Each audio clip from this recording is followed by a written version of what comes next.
If you're ready to stop starting and stopping and starting and stopping, and you want to follow through consistently, this episode is for you. I'm going to give you a crash course on how to become consistent and follow through on any and everything that you want to achieve. I'm talking any habit, any task, any new behavior that you're like, Sade, I have started this over and over again and I still have not become consistent. I'm going to help you figure out why that is happening and how you can start becoming more consistent. So welcome back to the Fire Inside podcast. I am your host, Sade Kelly, and this podcast is for ambitious women who want to get it all done without burning out. I am your time management coach and your consistency strategist today for all the high achieving women who want more peace, more freedom, and more joy without compromising their goals. This is going to be for you. I am going to help you. If you've ever felt frustrated that you can't stick with something, even though it matters so much to you and you're trying to figure out like, why do I not follow through on things? Like, I know I can be consistent. I need to just figure out the cheat code. I need to figure out how to make it work for me. I'm going to help you figure that out because it takes just some simple mindset shifts. It takes some practical strategies. And I'm going to share some hard truths that are going to help you to actually get to the spot where you want to be in terms of being able to no longer fall off the wagon. We're going to let the wagon go. We're just going to be consistent and following through on things and not be worried about some freaking wagon, okay? Because I feel like so many people say that and we're going to just let that go. So to start off, the reason why you are not following through and you're struggling with consistency and when you don't feel like you're not doing the thing is because you're just way too nonchalant. You are allowing yourself to do so. And I know that sounds simple and it sounds like, well, duh, I'm allowing myself to do that. But just that right there is super powerful. A lot of times we don't realize that we are just deciding to do something. And that's what's making us consistent at one thing and inconsistent at another. Because let's be real, you are consistent, right? You're consistent at scrolling in your bed and staying up late when you don't need to. You're consistent at doubting yourself and not taking action when you need to on hard things. Consistent at picking up cookies instead of picking up those strawberries. Like whatever it is, I'm not trying to come at anybody, but a lot of times we are consistent at doing the things we don't want to be doing. And all that tells me is that if we can be consistent at things we don't want to be doing, we can become consistent at the things we want to be doing. So what that looks like is a lot of times we know the thing that we want to be doing. We know the thing we want to be consistent at, but we choose to do differently because we choose to do the thing we prefer to do. And a lot of times we need to move away from that preference and do the thing we know we should be doing. And that is because we struggle with committing to things because we think we could do it later, we could do it another time. It's not actually that important. Well, I haven't been following through on this before, so like, does it make a big difference if I do it now or not? Usually, yes, it does, right? But we don't feel that hard pull toward doing it, so we tend to just decide to not do it. For instance, a lot of times, right, we know not to do things that are wrong. Like we don't go into a bank and rob it, right? We're not trying to commit a crime. We know that's wrong. We're not going to just go and do that. Why? Because we've trained ourselves to know not to do the thing that is wrong, not to commit a crime because we don't want the things that come wrong with that. We don't want to be in jail, right? We don't want to get in trouble, whatever it is. We don't want the consequences. That's how we have to start shifting our mindset around what we're looking to achieve with any habit. So let's say we want to go to the gym more. We have to start realizing that us choosing not to follow through to go into the gym is going to lead to horrible consequences that we no longer want. So why do we keep choosing to not go? Because what that can look like is having diabetes later in life, maybe developing dementia, being overweight, which can lead to all these different health elements, having high blood pressure, high cholesterol, having all these things go wrong. Like all these issues can happen just by this one decision that we're making now. So just as easy as we can choose not to commit a crime because we don't want those consequences, we've been trained and socialized to no longer do those things, right? We don't want to do bad things. How can we take that same mindset and that same preference and that same decision that we're making and start tailoring that to everyday habits that we want to achieve. So I want you to start thinking about, what is the shift that I need to make? Like, how could I make these shifts on a regular basis in my own mind to start showing up for the habits and the goals that I actually want, instead of just allowing myself to just be neutral about them? Like, stop allowing yourself to just not go, to not do the thing, to just treating your goal like it can happen at any old time. How can you make it where it's completely unacceptable for you not to take the action? It's completely not acceptable for you not to commit to the thing you say you're going to do. Because what happens is, when we start to identify as someone who does what they say they're going to do, and we actually follow through on it, it becomes who we are, right? So if we keep telling ourselves that we want to be fit, that we want to make a lot of money, that we want to have a great family life, we want to have enriching relationships, but we're not doing any of those things, and we haven't become the person needed to have those things, we will never actually achieve those things. So if you are struggling with following through on things, you have to make it completely unacceptable for you not to follow through and do the things you say you're going to do. And that also comes down to us taking a moment to pause, right? Before we commit to things or say we're going to do things, or flat out say, oh, I got this. Oh, that's no problem. Oh, I'm going to do this. I'm going to start on Monday. I'm going to go full throttle. I'm going to start at 100. We need to reel it in and be realistic. How can we start small with new habits? How can we go to the gym for 5 minutes, then go up to 10, maybe 20, maybe 30, right? How can we consistently do things on a small scale before we go into a large scale? And that takes us being mindful and being self-aware, and not just over committing, but committing to things on a lower basis so that we can get to the higher basis and where we want to be. And shifting our identity is going to be one of the biggest and most impactful ways that we can start doing things that we say we're going to do. Because when we make it where, if I don't commit to things I say I'm going to do, it is completely unacceptable. It is as if I committed a crime. Like, that's how I want you to think about it in your head. If I cannot follow through on what I say I was going to do, and if I cannot define what consistency looks like for me with this new habit or with this new goal, then I am committing a crime in my life. And what happens when I commit a crime in my life? There are horrible consequences that I do not want to incur, that I don't want to deal with. So how can I prevent those things from happening? I fully commit. I rewire my mind for growth, and I take action on what I say I'm going to do. Now, I go in depth with this with my coaching clients. So if you are someone who's like, I need hands-on accountability through figuring out how to follow through on things, become consistent, and become self-disciplined, I would love to invite you to book a time audit call with me. The link is in the description.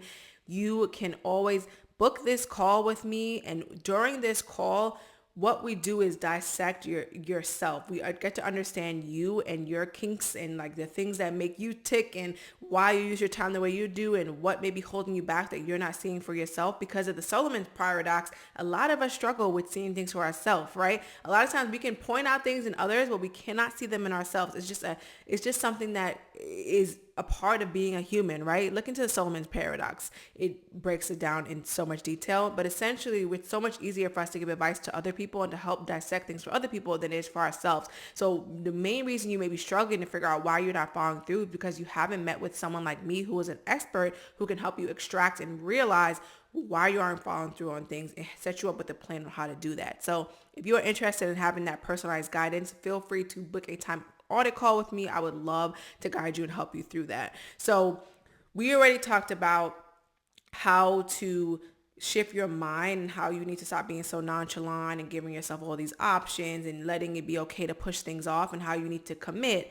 Another thing you have to think about is why willpower is not all you need, right? Willpower comes and goes. It's almost like motivation. It's not always about just pushing harder, but it's about deciding and like always consistently showing up and giving yourself grace. Because at the same time, consistency doesn't need to be 100%. It doesn't need to be perfection, because a lot of times that is not leaving room for error. It's not leaving room for being a human. But I always like to say, more often than not, you want to be showing up and committing. And commitment is going to look different on different days. Like if we have a low energy day, or our emotions or our hormones are fluctuating or feeling differently, how we commit and show up is going to look different. And I think it's okay to show up at 5% on some days and 20% on other days and 80% on some days and 100% on another day.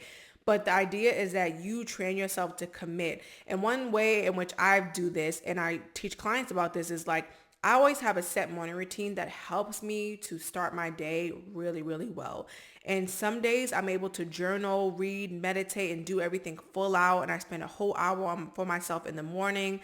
And other days I need to strip it down and maybe I'm doing everything for a minute. I'm literally reading for a minute, meditating for a minute, journaling for a minute, and then maybe I'll do a quick stretch and then I got to start my day. And now it's 5 minutes routine instead of an hour routine. But the goal is I can check off that I did the routine. And that is how you train yourself to be consistent. And that's how you train yourself to show up, even if it's at a low percentage. Even though you want to be showing up at a higher percentage, we have to allow for the fluctuations that come with it. So that is when you know that, okay, I know how to be consistent. I know how to build that discipline because I'm giving myself grace to just show up even when I feel a little cranky, even when I don't want to do it. Like I can make it easy so it doesn't feel so heavy. And that is one way to really take the practical actions consistently. Like how can we make it super, super easy for you to follow through on things? This can look as easy as I want to read more, so I put my book on my pillow. So every night when I get into bed, I see the book, I tell myself just open and at least read one word. Make it super, super easy to show up. Maybe you want to start stretching. I had a client who wanted to start stretching. We put her yoga mat right next to her bed. Wake up, start stretching. Like, how can you set up all these different triggers in your life and make it super, super easy to be consistent?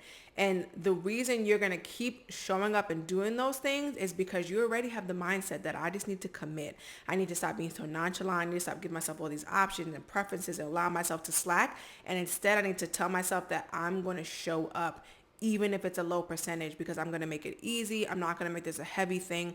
I'm someone who shows up for myself. I identify as someone who's going to follow through on the things I say I'm going to do. It is as simple as that. If you can show up and do the things you don't want to be doing consistently, if you can show up and not commit crimes or do things that you know you should not be doing, you can easily do the things you say you're going to do. It just takes a mindset shift. It takes having that deep, deep belief that you can take the actions. And it takes committing to yourself and showing yourself love. At the end of the day, self-discipline is the highest form of self-love. Committing and becoming consistent just shows yourself that you are enough, that you follow through on what you say you're going to do, and that you want to show yourself that you can have and be and do all the things that you want in your life by simply just showing up and doing the things. And of course, you want to be consistent at the things that make the most sense, and you want to make sure that you are doing the right things. But just learning the habit of consistency is going to set you up for so much success.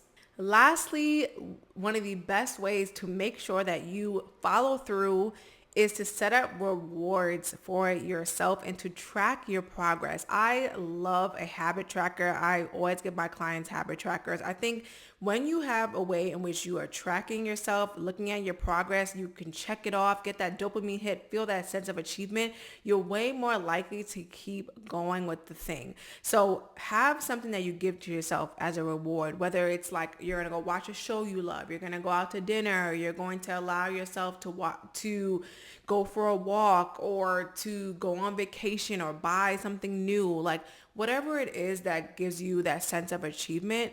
Just do it. For some people, it's literally just checking it off. Like the reward doesn't need to be something crazy, but I really love to give myself a reward. Like even on a regular basis, if I just make the hard call or do the thing I don't really feel like doing, then I allow myself some really nice fun time to rest. I like to balance out my day with like a difficult task, some time to have some fun, and then do another difficult task, have some time for some fun.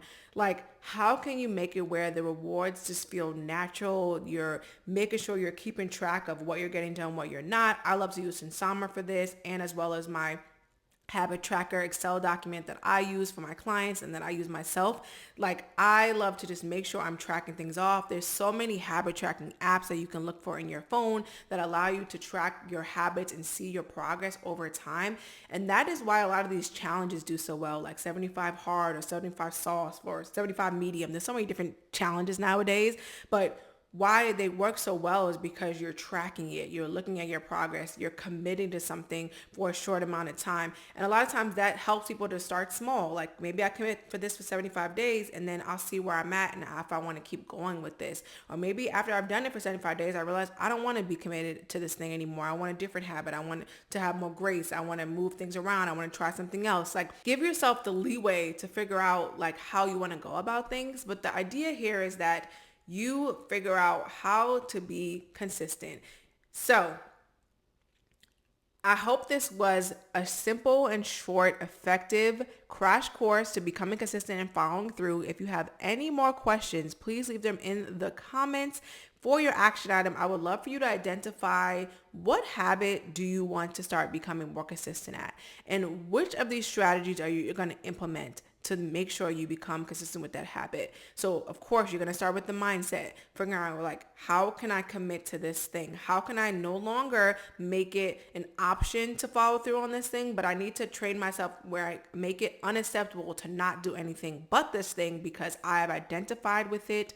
This is a part of who I am. I'm going to start following through and I'm going to set myself up with an amazing system to do it. I'm going to make it easy. I'm going to track it. I'm going to give myself rewards. Maybe I'm going to hire an accountability partner or find some friends to do this with, or a community where we're working together to do this thing together. So I have that support, because with accountability, you're 95% more likely to follow through on things. So I want you to think about, what is that habit that you are not consistent at right now, but you want to become more consistent in? Start small, follow through on these strategies, and come back and let me know how it works out for you, because I promise you, I've worked with hundreds of clients, and when we implement strategies for consistency and we tailor them to their personality, they always end up being amazed. Like, I mean, near tears. Some people have even cried on calls because they're just amazed at the behaviors and things they can follow through on when they learn the tactics and strategies on how to do it. And that is something I love, love, love helping high achieving women to do, because I know that you have an amazing purpose. You have something you are striving to achieve, and I want to help you to do so.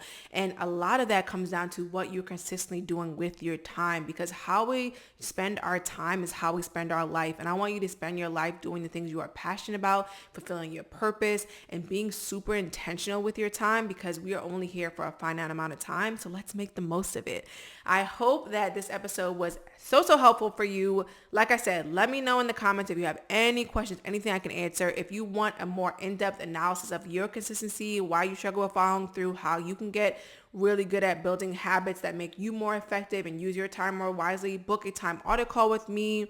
And as always, if you enjoyed this episode, please like it, please comment, please subscribe, and share this with someone you know needs to hear this. Someone you know wants to be more consistent. Someone you know who has said to you, I would love to strive for more. I just struggle with being consistent. I need to figure out how I can follow through on more. Make sure you share this episode, because it is a crash course on how to become consistent that I promise you is going to help you so much. So I will see you guys in the next one. Take care. Bye.